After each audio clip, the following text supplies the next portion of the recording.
Ugh!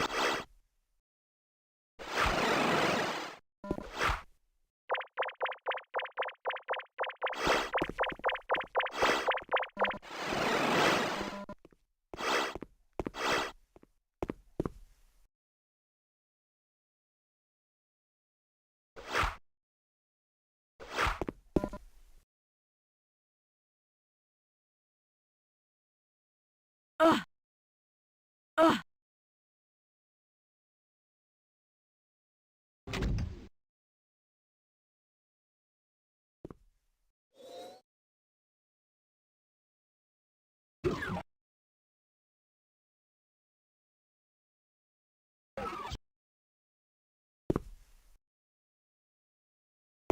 Ugh! Ugh!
Ugh!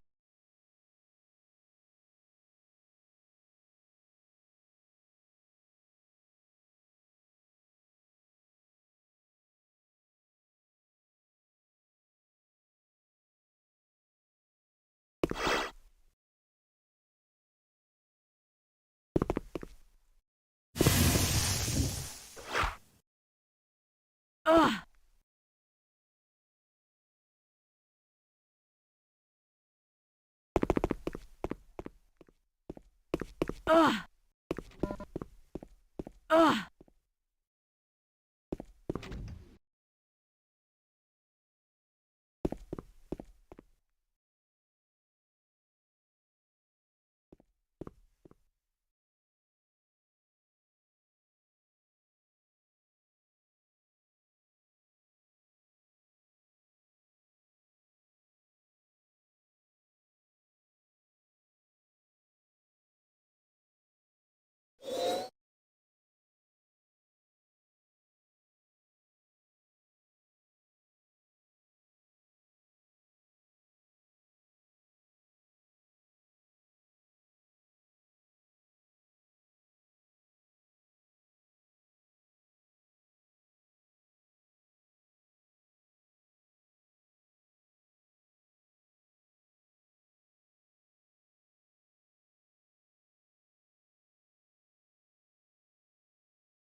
Ah!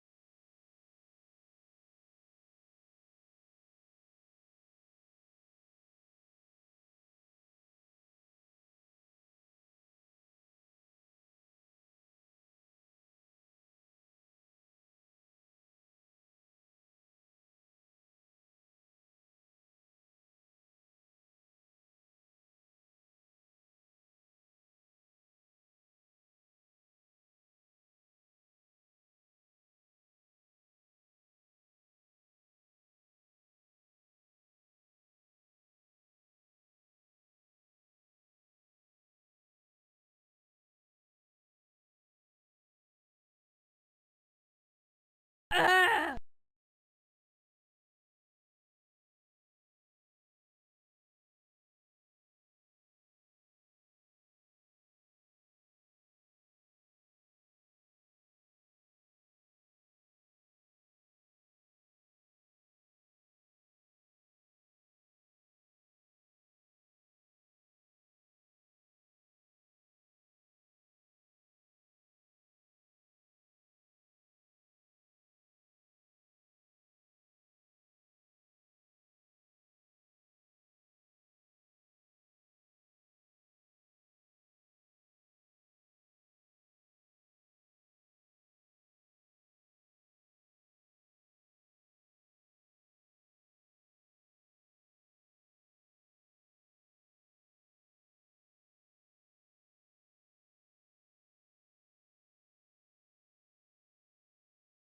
Ah!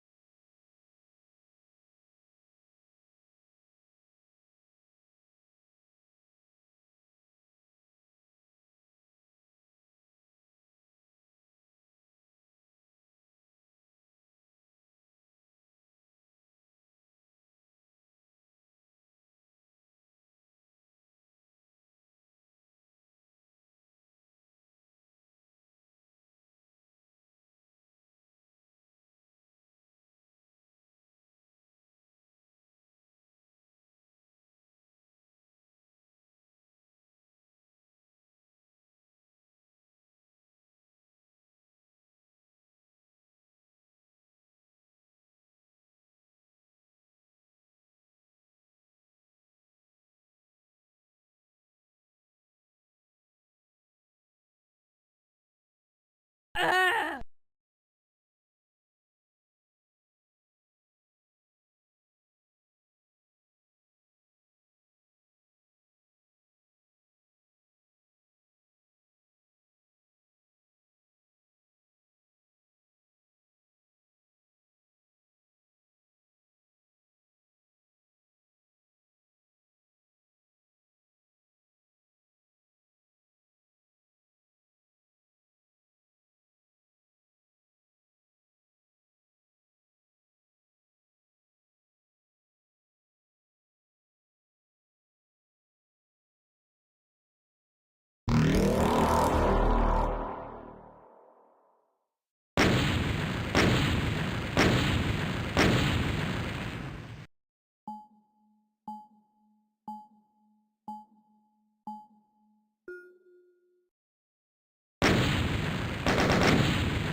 say that it's sad here.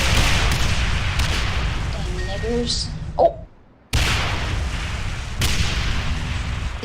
There's. Oh!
Ugh!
Ugh!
Now, it's no secret I've always been a bit of a nerd, but I bet you guys didn't know that I was actually one of those people who carried around not just a cell phone, but also one of these. This is my personal digital assistant, and this is from way back over 10 years ago when I was running my painting business.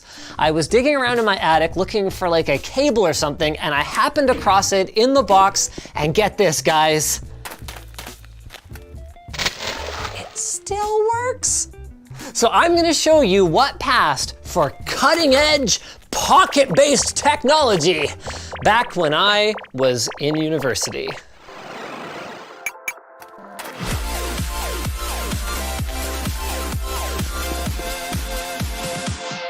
Okay, so while I was showing this to you guys, I actually realized that my stylus is missing, and that might not be the end of the world. The screen does still work without a stylus, but the way that it works is actually fundamentally different. So modern touchscreens use what's known as capacitive touch, whereas this was actually a pressure sensitive touch. So here's what that means. Basically, if I touch the screen really lightly, you see that?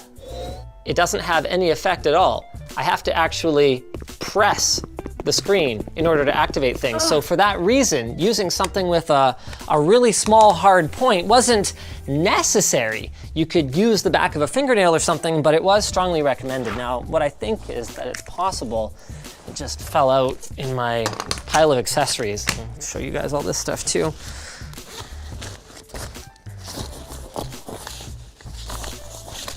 Yeah.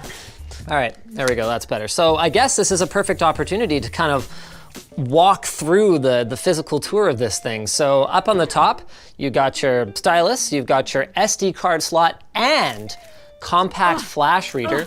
So that was a pretty unique feature of this one because SD cards at the time didn't go up to massive capacities like 2 gigabytes.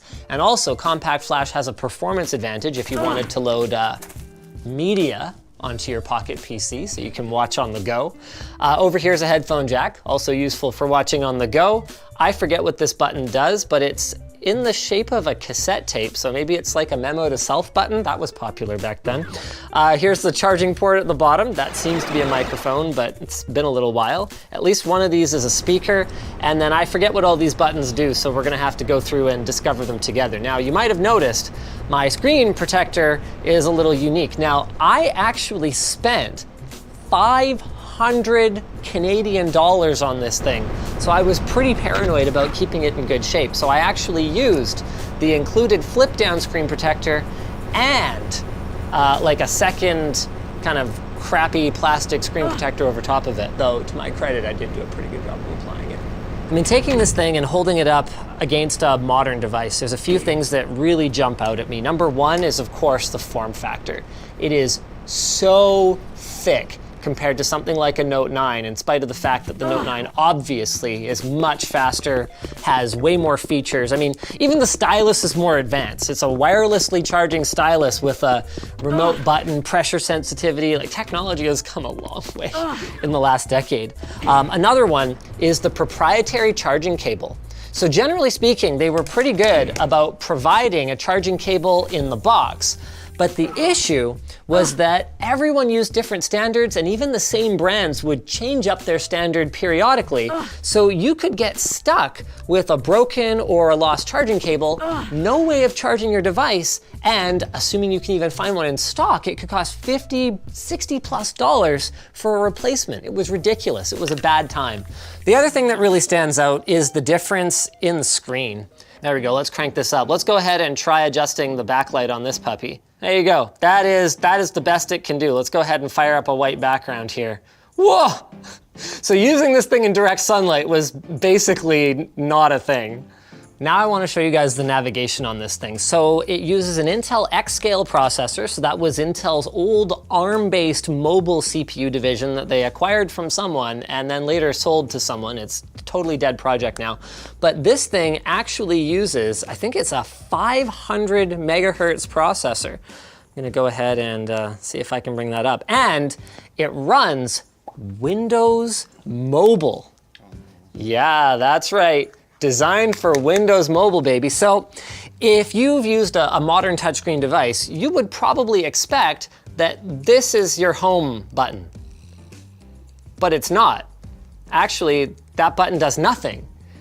You were expected to use the stylus all the time. That's your home. The start menu. But it's in the top left instead of the bottom right. So let's go ahead, let's go back to the settings, system, about. Here we go. So this is an ARM 920T PX-A27X. It actually has 64 megs of RAM. I believe that's rounded down because some of it is reserved. We're running Windows Mobile version 5. I was looking for what processor we're using. See, I would think that's back, but no, this is actually like a shortcut thing for your quick settings. Right, you can change to landscape. Oh yeah, look at that. Look at that rotation. Do you think we can get on our Wi-Fi? Obviously no support for 5 gigahertz. I actually don't even know how to go back. Okay, give me a sec, guys. It looks like we're not gonna be able to get online. This device doesn't support WPA2, and I believe our network, for security reasons, rejects devices that only support WPA.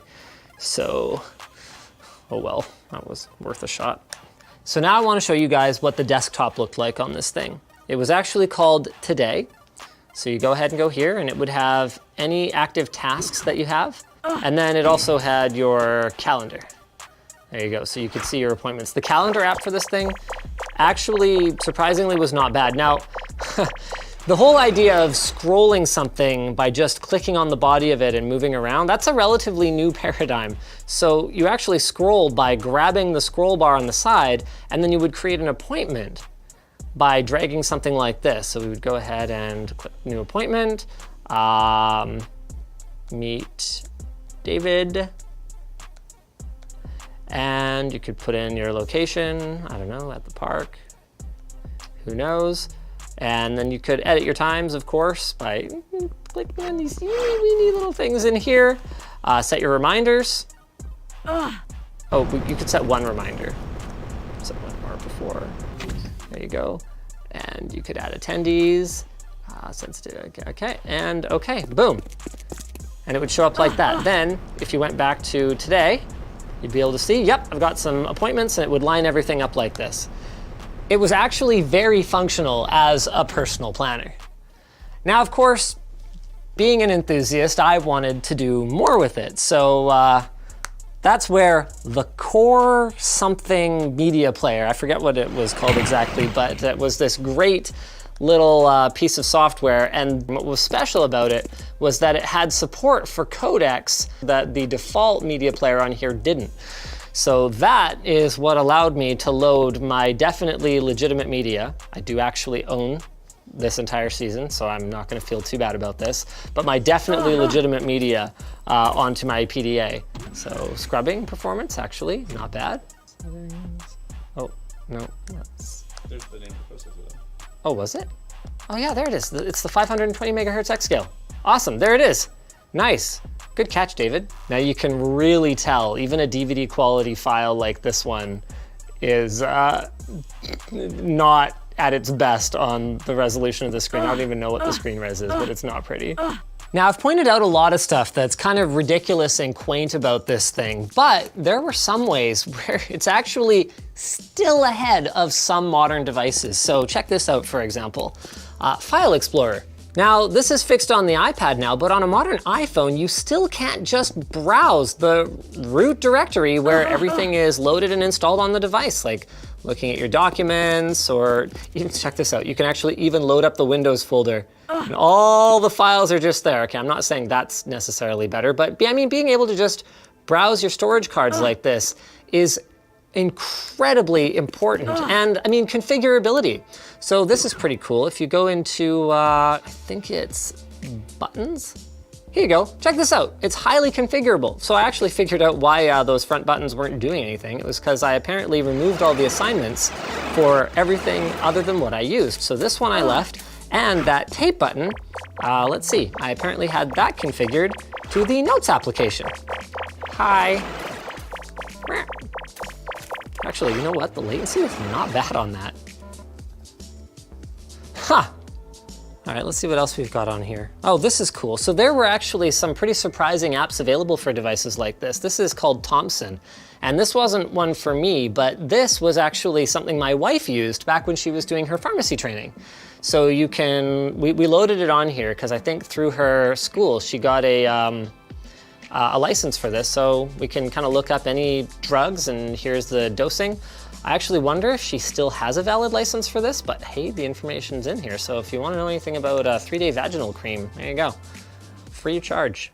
And of course, the last thing that I spent a fair bit of time doing on it was gaming. Now, there weren't a ton of games, but one of the preloaded ones was actually super addictive, and I played this a ton. It's called Bubble Breaker, and it's kind of like an early precursor to Bejeweled. You line up all the things and then they pop. So what do you think? Is that all people kind of need to know about this thing? What does it look like on the inside? Oh, I have no idea, actually.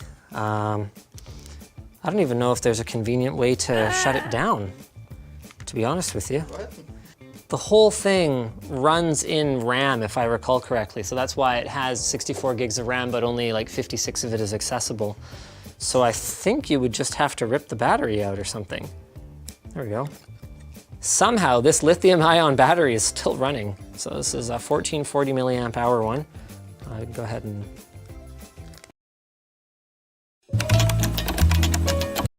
were at the height of their popularity in the mid-2000s, and I'd had my mind set on getting one for years by 2005. This one stood out to me for several reasons back then, but let's get to some context first.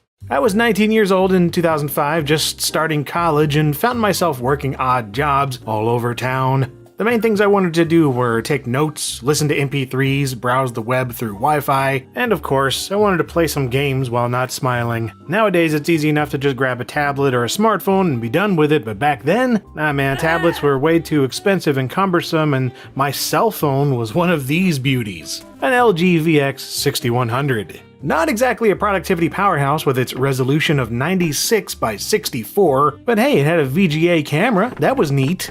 So, with my needs in mind and the technology available, my two real options in 2005 were a laptop or a PDA. And while a laptop fit most of my needs, I didn't really have the money to get the ones I wanted, and the idea of hauling something that large to class in my already stuffed backpack was not appealing. So that led me to the iPac RX 1955, which at the time was one of HP's entry-level PDAs. They had a whole range of iPac devices back then, and to be honest, I found most of them pretty ugly. But not the RX 1955. Right on the front of the box you can see why I chose this model. Not only did it look sleek and stylish, but it had built-in Wi-Fi, ran Windows Mobile 5, and featured SDIO card expandability. These were three things I had almost no experience with at that point, and I was highly intrigued by the possibilities of being able to put my files and MP3s on an SD card and stylish, but it had built-in Wi-Fi 1955, which at the time was one of HP's entry-level PDAs. They had a whole range of iPac devices back then, and to be honest, I found most of them pretty ugly. But not the RX 1955. Right on the front of the box you can see why I chose this model. Not only did it look sleek and stylish, but it had built-in Wi-Fi chip of its day, but it was relatively cheap and drew little power. Enough technical details for the moment, it's time to break that seal after it's languished in some overstocked warehouse for 13 years. Oh yeah, this is exciting. Ah!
Ah!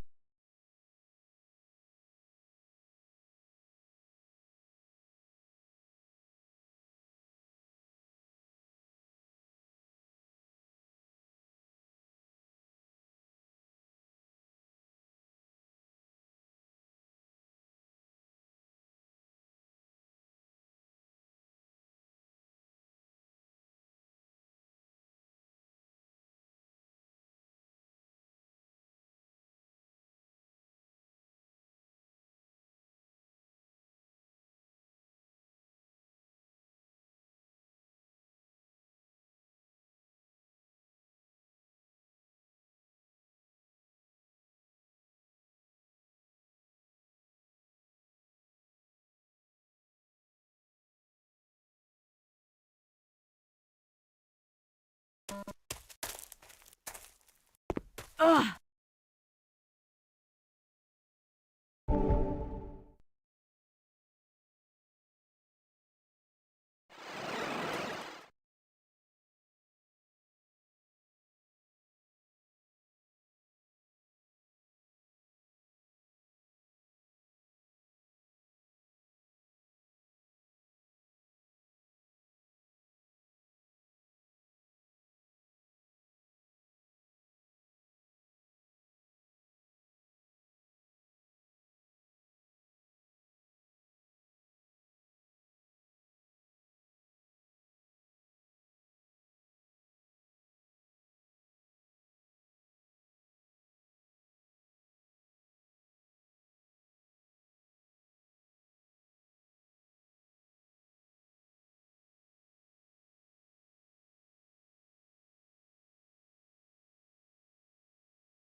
Most people today are aware of what a netbook is.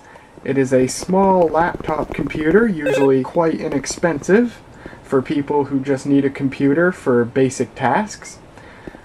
My Lenovo ThinkPad X130E is one of the larger and more expensive netbooks of its time. But the netbook, as you may know, is quite a recent invention. Netbooks have only been around for 3 or 4 years. Well, before the netbook came along, if you needed a small computer for basic tasks, you bought a device called a handheld PC. Well, today, for your viewing pleasure, I have such a device. And here it is. This is an NEC Mobile Pro 900C. This is a so-called handheld PC, and it was made in 2004. Crappy photos failed to show what it looks like. We have a keyboard here. It's a 92% size keyboard, so it is actually quite comfortable to type on. There it says handheld PC. And you can see here, what is this? Well, if we pull it out, it's a stylus. Why? Because this thing has a touchscreen. That was one of the hardware requirements for a handheld PC, is that they have a touchscreen. So we'll look at the stickers here.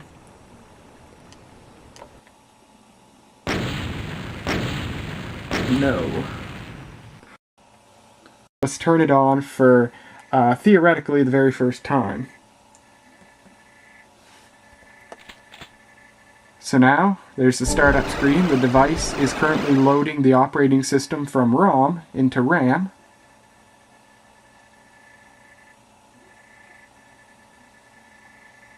And it's going to go through the whole startup sequence. And there we go. You might have heard the little thing there, and it's asking us to calibrate the screen. So let me take out the stylus here, and we'll calibrate the screen.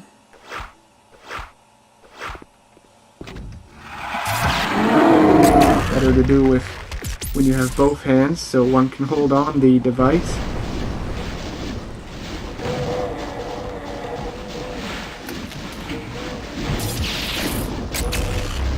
And alright, we'll press enter. And it says, before using your Mobile Pro machine for the first time, it strongly, it wants to format the internal 32 megabyte flash memory. But I don't want to do that because I have something stored there. Proceed with setup, no. And there we go. So we're here. Now, before I get into other stuff, I just want to mention handheld PCs.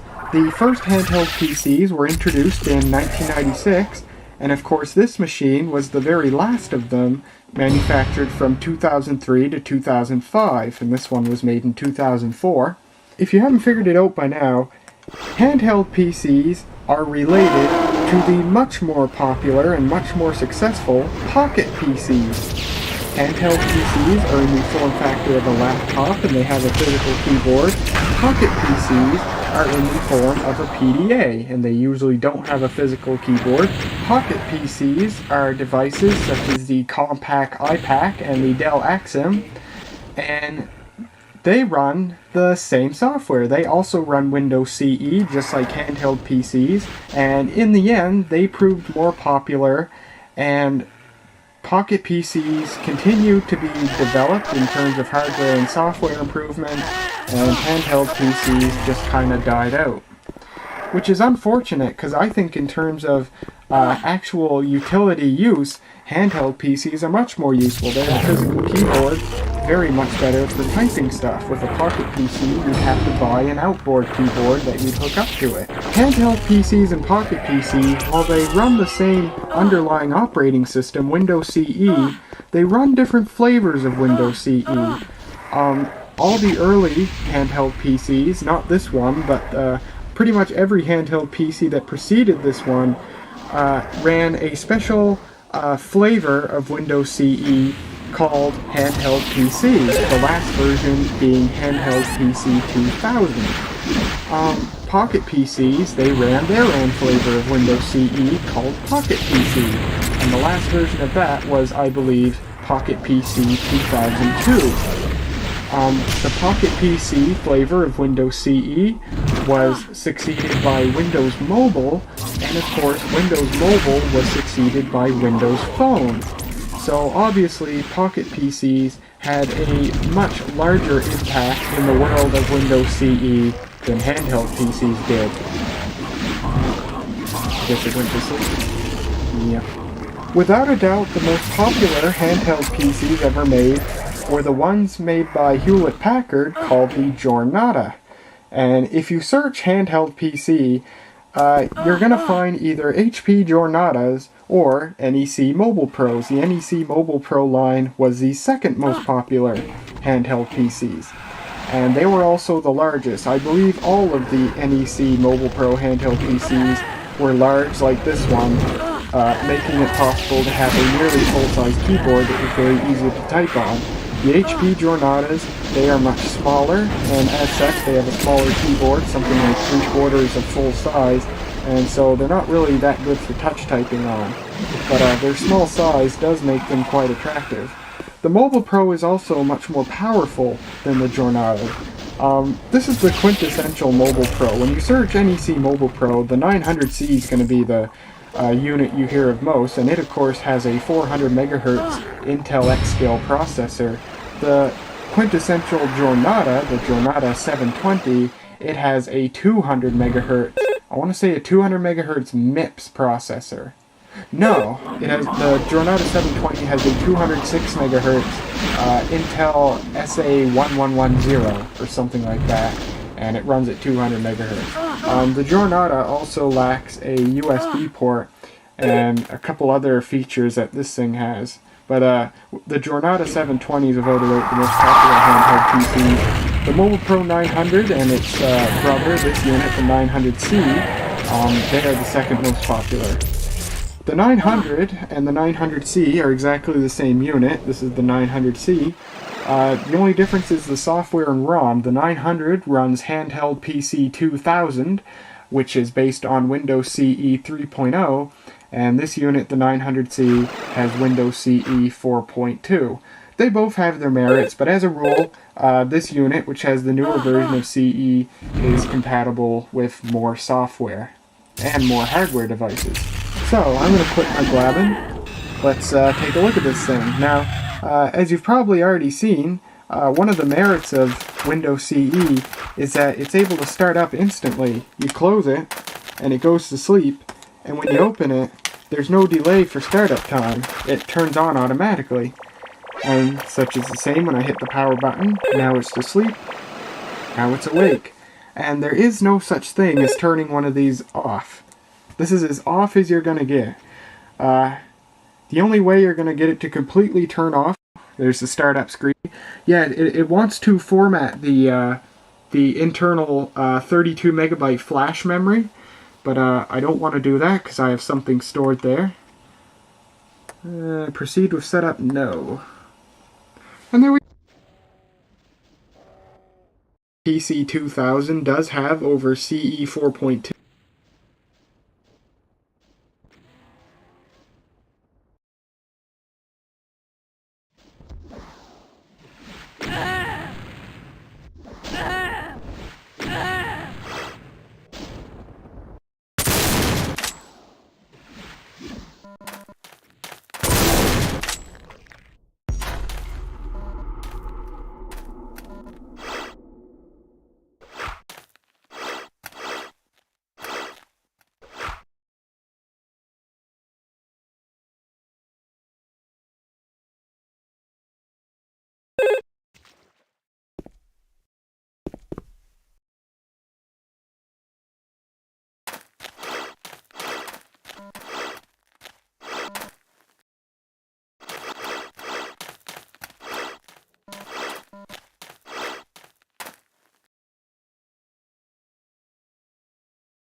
Herkese merhaba. Bu videomuzda Windows 10 çalıştıran kendi tablet bilgisayarımızı yapacağız.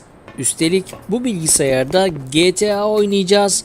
Şimdiden iyi seyirler ve iyi eğlenceler dileyerek projeyle sizleri baş başa bırakıyorum.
Tablet bilgisayarımız artık çalışmaya hazır. İlk testlerimizi yapacağız. Ardından oyun testlerimizle videoya devam edeceğim.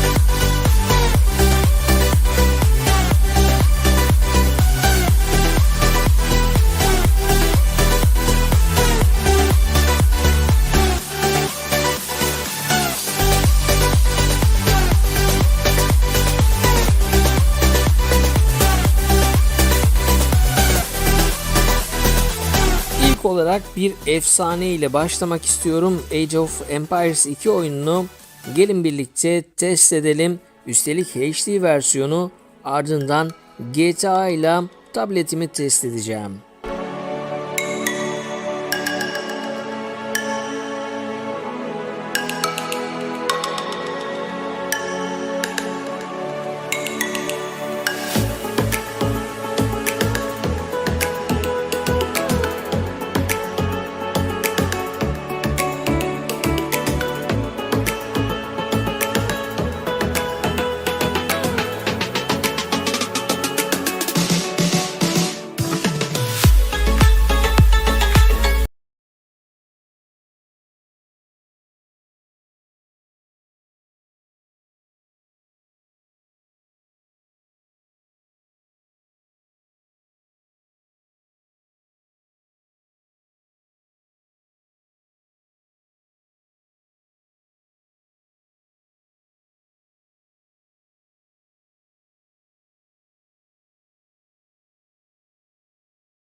In 1993, ID Software released a game that changed the face of gaming. This game, of course, is Doom, which you can run on many different platforms, including, as you can see here, running on the iMac G3. Now, did you know that you can also, if you are lucky enough to be the proud owner of a Pocket PC, the future of computers, did you know you can also get Doom running on this little thing from the 2000s, early 2000s? Well, you can. And today, I'm going to show you how. Right, the first thing you're going to need is one of these, an Pocket PC. I'm using an HP iPack here, but any Pocket PC should do the job. And it's going to have an SD card for transferring the files. I've got the 1 gig card that came with it. So let's put this on the computer and do the next bit. Right, the first thing you're going to need are 2 files, one called doom1.wad. This is a commercially available file, so I can't tell you where to get this from. Just get it from where you usually get these sort of things from. And another file called doom.exe. This is available on this Doom4CE site. It's called Doom4CE on this site, and you can download it here. I shall do it right now.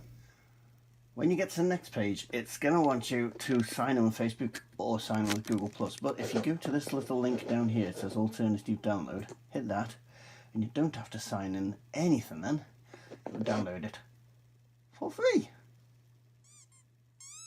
There we go, and there it is. So if we just grab that, show it in Finder, drag that file across the desktop. Okay, we can get rid of this lot, and if we just unzip that, there we go, you'll find there. Put your SD card in, switch it on. You'll then need to go to Start, Programs, File Explorer, look for your storage card, which is there, and you'll see your Doom directory. So click on Doom.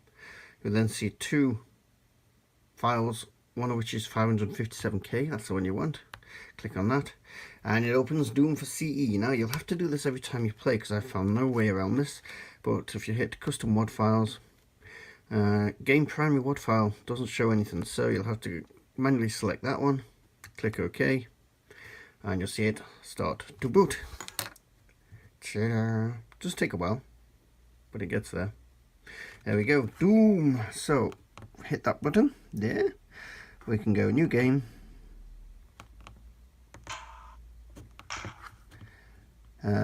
Knee deep. Hurt me plenty. And there we go. We are in Doom. You can change the size of the screen, but you'll always get the keyboard. Everything's already dead here because I've already come through this section. There we go. But we can still blow stuff.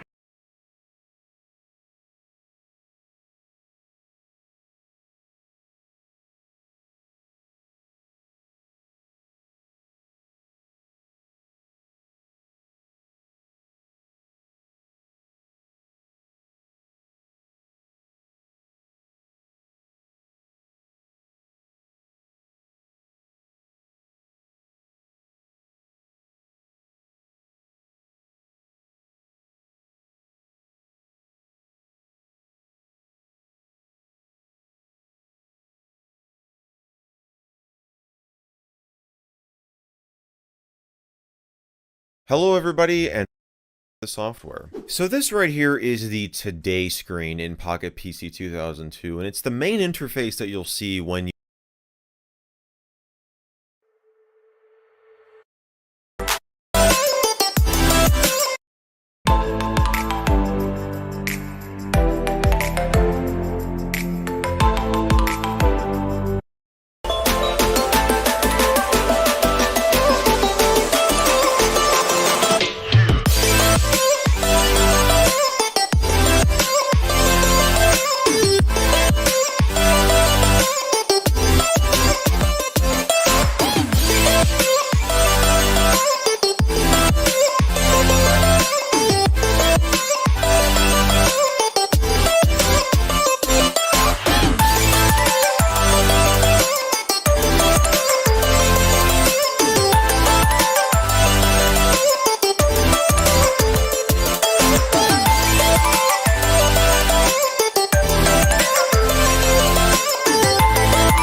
want to try out Windows 11 and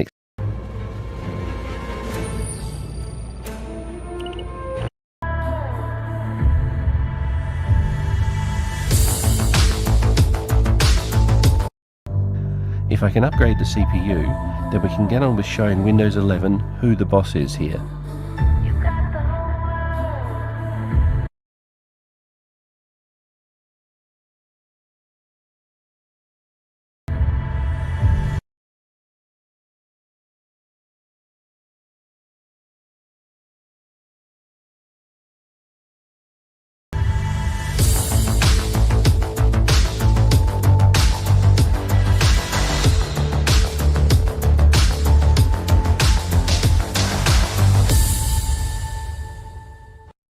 The two-handed mouse nub and mouse buttons, or the slide-out keyboard and touchscreen, all make for a cool little handheld PC.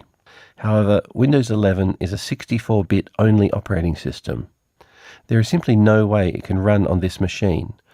Fortunately, Sony released many model variations of the UX, with the final couple of models including the Intel Core 2 Duo CPU.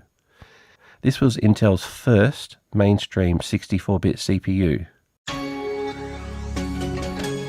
I'm taking Vaio apart now to get to the CPU. I have here a replacement SSD and a mainboard, which we'll have a look at shortly. Okay, the first thing we'll do is take the battery off, and we'll have a look at the label inside, and we can see that this unit originally shipped with Windows Vista Business. Now there's 4 main screws to take out, so I'm going to start with those. Alright, that should be enough. These chips, they just looked a little bit fat compared to the controller, but it looks like they're actually 2 chips layered on top of each other. I'll take the heatsink and fan out. I think that we've got 4 screws holding the main board onto the chassis.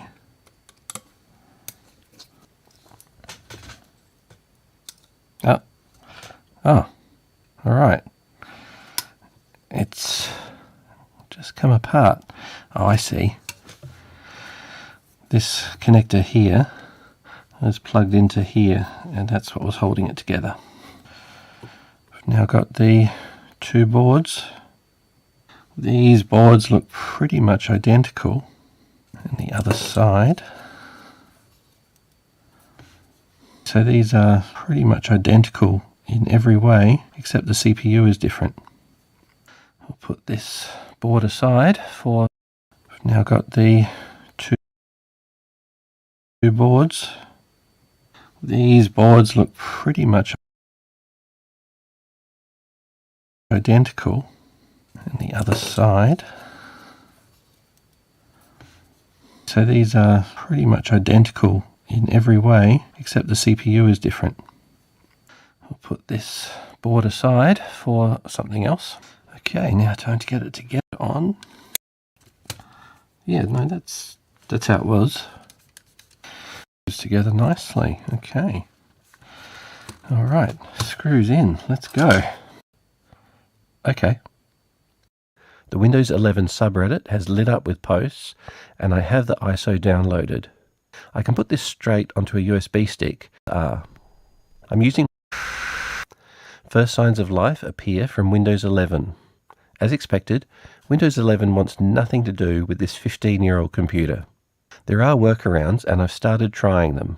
Shift F10 to bring up a command prompt, start regedit, and start adding registry mods. I found mods to bypass the TPM, the secure boot, the RAM, the storage, and the CPU requirements. But that isn't enough. Windows Setup still refuses to allow the installation. Again, I'm still unable to drive using Setup first, which I can't use. Digging deeper, I found this Windows Central article about disk part of Windows 11. Then, using the command again, I'm applying the selected image using the Windows BCD boot command. It's in the System32 folder. And requirement didn't work with Alt F4. So I plugged Ethernet into the dock to get past this screen and set up a local account. The question is being used up by the operating system. Software predictably runs slowly as RAM is swapped out continuously. I did some before and after comparisons. The SSD resources on this PC kind of reminds me of Windows NT in the 1990s. Hey, how's it going, guys? Jack and Matt here with the Toasty.